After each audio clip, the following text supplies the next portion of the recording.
Dobry den, bonjour. Notre invitée aujourd'hui dans nos studios à Prague est Violeta Kniazieva, originaire de la capitale ukrainienne Kiev. Violeta est installée à Prague depuis environ 3 mois. Bonjour Violeta. Bonjour. Et comment s'est passé le 24 février pour vous à Kiev, le premier jour de l'invasion russe? Le 24 février, je me suis réveillée à 5 heures du matin avec les bruits un peu bizarres, parce que j'ai jamais entendu ça avant. Mais tant qu'on nous a déjà parlé que c'est possible, on peut avoir la guerre dans quelques jours, personne n'a pas cru. Mais le matin, je me suis réveillée et j'ai dit à mon mari, ça a commencé. Il n'a pas cru, il m'a dit, arrête, c'est le chantier à côté, une machine qui ramasse, je sais pas quoi, une poubelle, mais c'est impossible, c'est pas ça. Je dis, non, ouvre la fenêtre. On a entendu les avions qui a fait... Et donc il a dit, oui, c'est ça.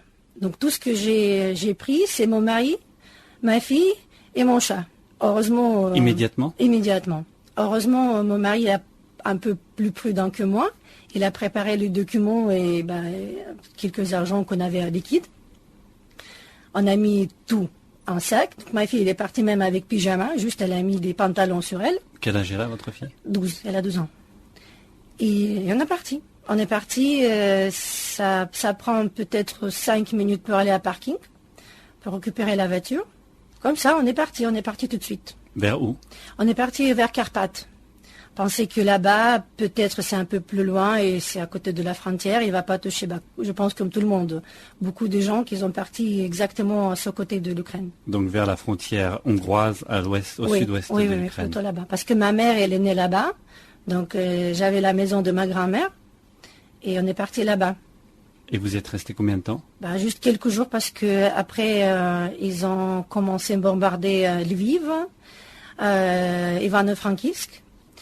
J'ai commencé à recevoir les messages des gens qui restaient pas loin de Kiev, d'autres villages juste à côté, pour les violences. Qu'est-ce qu'ils font les soldats russes là-bas? Et moi, du coup, j'ai pensé que j'ai une fille à 12 ans. Et pour moi, c'était comme... tout le monde me dit oui, mais Carpates, c'est sécurisé, ça va, vous pouvez rester. Mais le 23 février, on a pensé aussi que Kiev, c'est sécurisé, on pouvait rester là-bas aussi. Donc on ne sait pas où il va s'arrêter. Il va aller plus loin, il ne va pas aller plus loin. Donc par exemple, mes amis qui habitent toujours là-bas, ils m'ont dit qu'il y avait beaucoup de gens qu'ils n'ont pas vu avant, avec les plans, avec les cartes, qui se baladaient, qui regardaient. Donc on ne savait pas s'il vient à Carpates ou pas, où il va s'arrêter.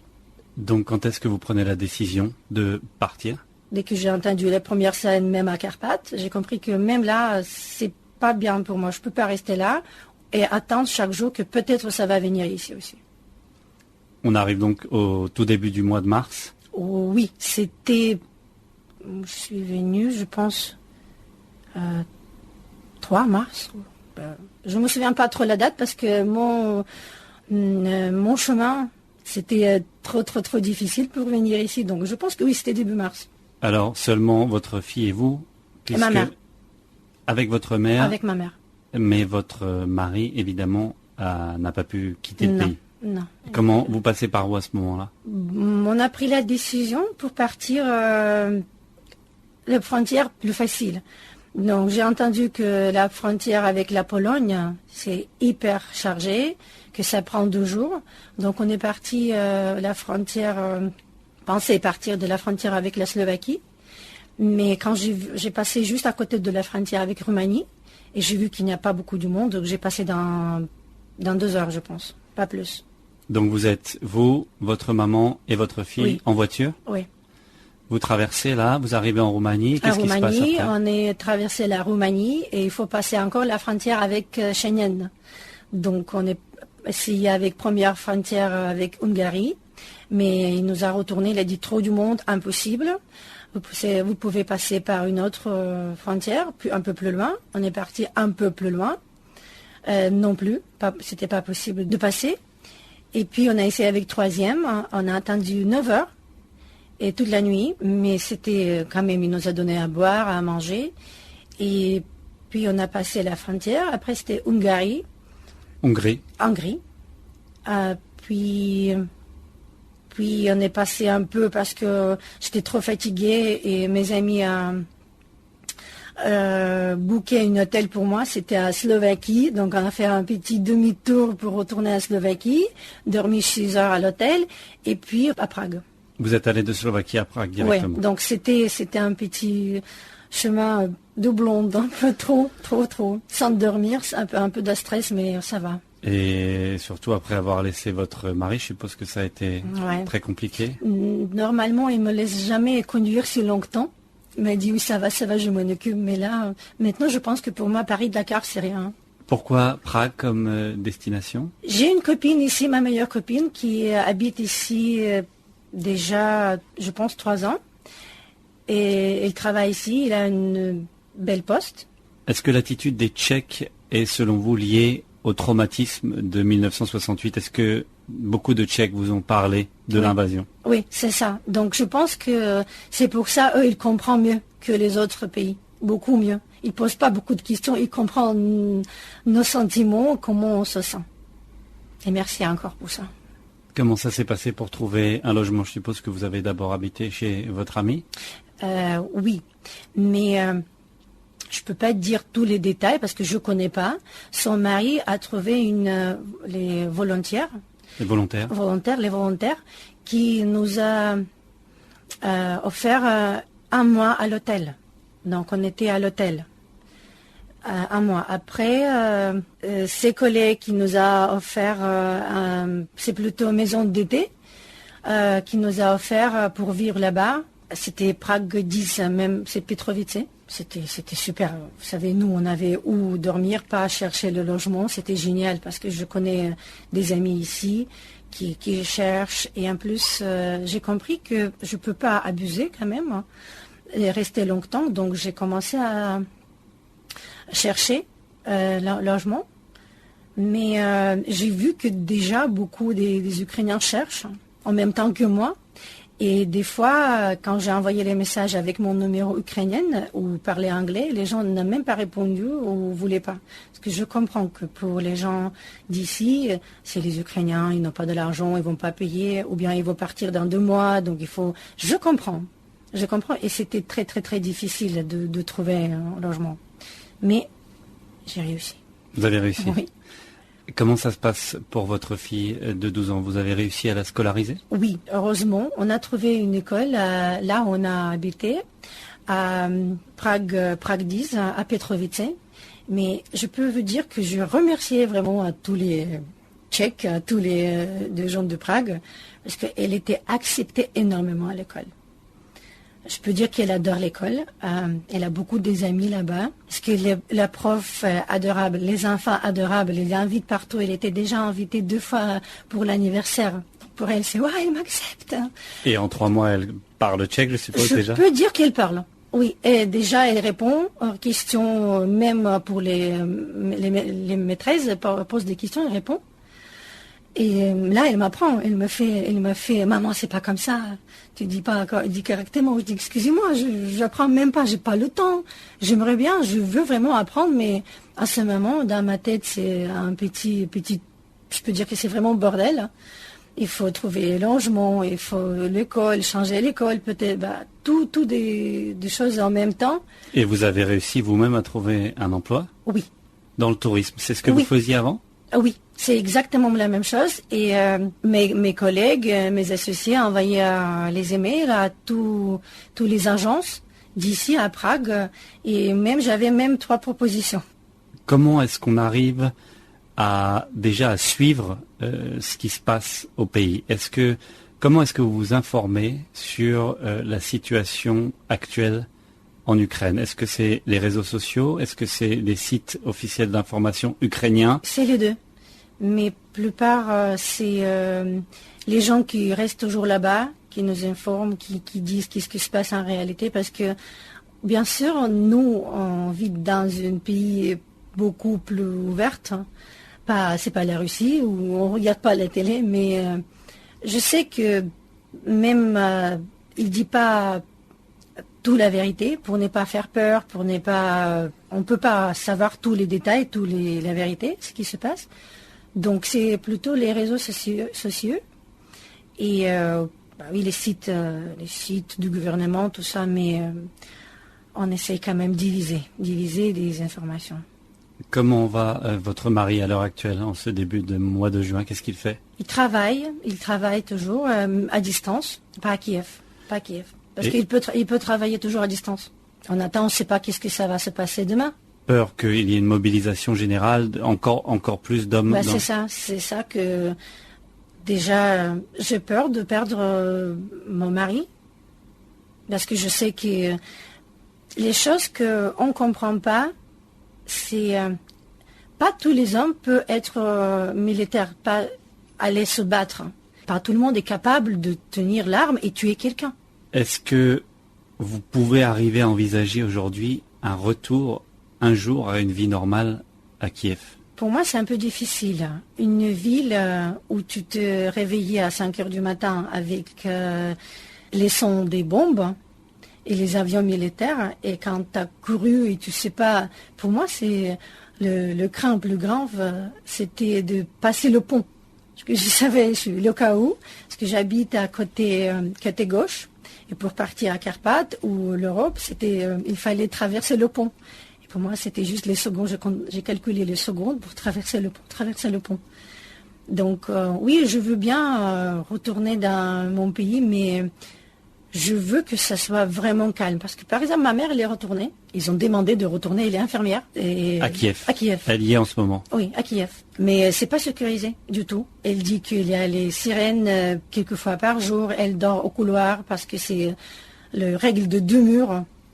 Donc, j'ai beaucoup d'amis là-bas qui vivent là-bas parce que, ou bien c'est question de boulot, ou il y a d'autres raisons. Ils veulent pas partir, mais ils peuvent pas partir comme les hommes. Ils doivent travailler pour supporter la famille. J'ai beaucoup des amis qui sont déjà retournés à Kiev, mais je sens pas que c'est sécurisé. On ne sait pas si ça peut pas retourner de nouveau. Et je veux pas.